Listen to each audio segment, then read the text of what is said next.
Sometimes in this life, I just wonder why certain people are created um, with very in depth hate for their fellow human beings. And I ask myself, how can a human being exist with deep hatred for a different race or for a different tribe? And I'm beginning to fathom this in my mind, and I think although the medical science has not described this as a sort of mental illness, I think when I reflect on this deeply, I believe that hate, racism, should be classified as mental illness. Otherwise, how would somebody who owns a business, a private enterprise, who decided on the dress code of his staff, will become a very serious issue in a country like Nigeria? And to be specific, if you go to the Northern Forum, you will not even hear a word about this being, trending in the Northern Forum. But obviously, there's always a place where these things come from. Now, think about this way. I always want to see things from a different perspective. We from the southeast of Nigeria, anytime we travel, we either have to land in Lagos or Abuja. Has anybody thought about the economic implications of our landing in any of these two sites? One, we fly with 23 kg times 2 plus 8 kg hand luggage. When we come into Lagos, we then have to go to the local airport. And the local airport will tell us that we are only allowed 20 kg. Do the mathematics for yourself and see how much extra we pay to be in Lagos. Most of the time when we land, we have to stay in a hotel in Lagos. We spend money. Some of us will have to book 2-3 rooms at minimum 35,000 to 45,000 a night. If you do the mathematics times 3 rooms, you will find out how much 45,000 times 3 is, plus the extra money we pay for hand luggage. And then on top of that, we still have to fly domestic flight. If we come back with our 4 children minimum, so wife, husband, 4 children, 6, then we pay 158,000 naira to fly from Lagos to Port Harcourt or to Enugu. Do the mathematics. All this goes into the economy of Lagos or Abuja. How much then comes into the economy of the Southeast from the money we have suffered and made? That is not the end of it. When we fly into Port Harcourt, we then have the challenge of going from Port Harcourt to Owerri or to Aba or to Onitsha. We are faced with over 56, I counted it, from Port Harcourt to to Owerri, I counted 56 checkpoints. And at each of these checkpoints, we have to conceal our luggages, remove the tag, do something. Most of them, we pay an average of 500 naira to 1,000 naira bribe to be able to go across this place for doing nothing, for just being a citizen of Nigeria.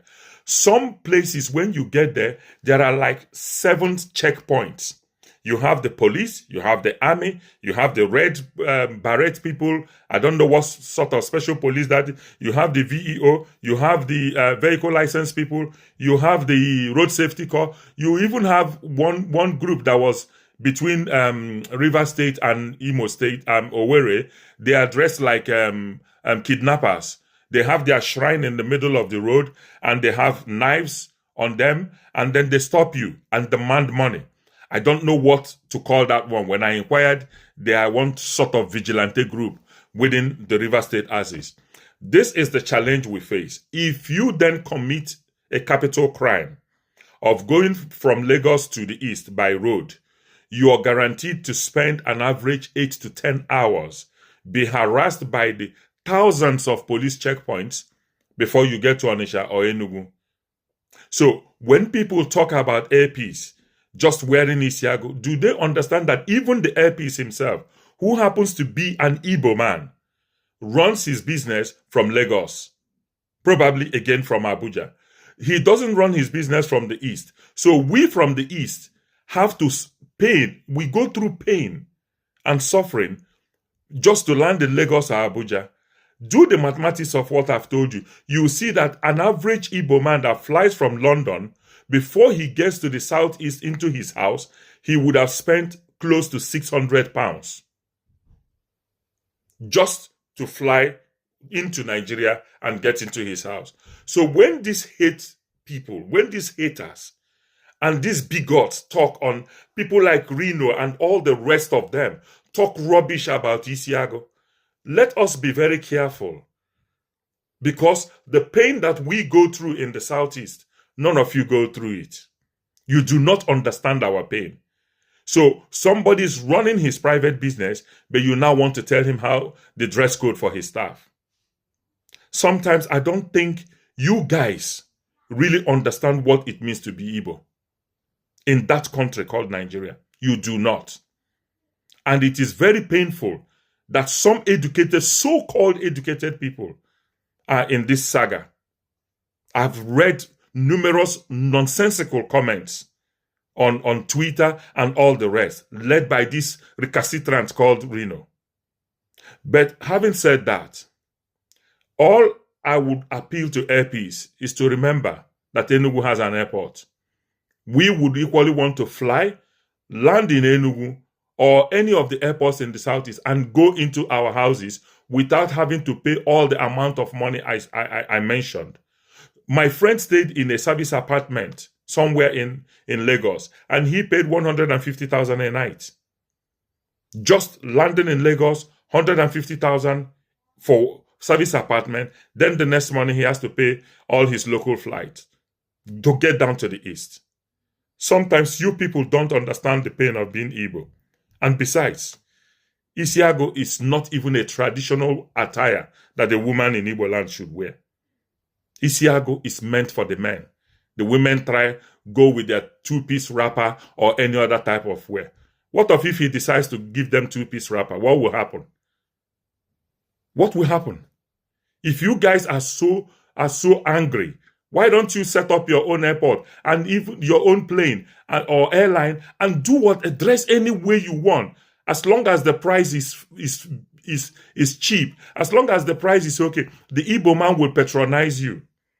The Igbo people we don't hate you. We don't hate anybody.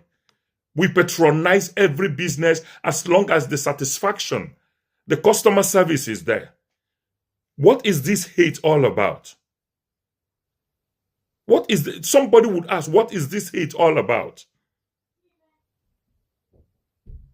You guys should just wear the thinking cap of maturity. If we want to be a nation, let us be a nation.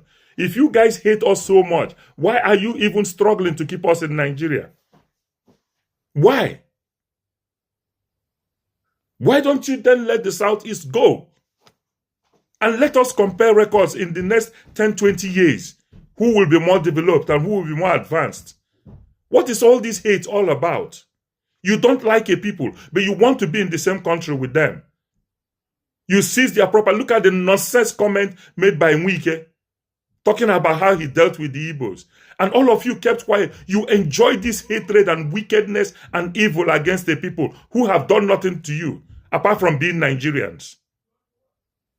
Some of you need to take a deep thought, a deep reflection, and think about what your actions. It's not a must to belong to the same place. If you hate them so much, let them go then. Let them go. They've invested everything they have in your place. They've come there, they've done business, they've helped you develop your economy. What have you done in the East? But even at that, you still hate them. You still dislike them. Sometimes I think this hatred, this tribalism, nepotism should be classified as mental health. A lot of people out there have mental health problems. And they need to be cured. Not in Yaba left, but from birth. Because the hate is from the stomach. It's from conception. It's from family upbringing. They imbibe it in their system.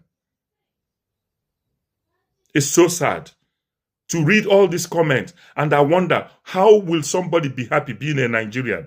To read all this sort of hatred from some of you guys. Is it not time you stop this? Look at every part of the world they are developing. Look at Rwanda.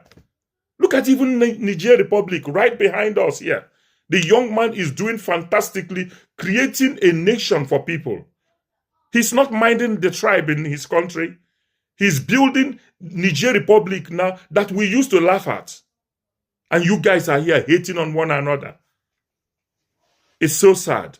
Some people need mental surgery in Nigeria, honestly.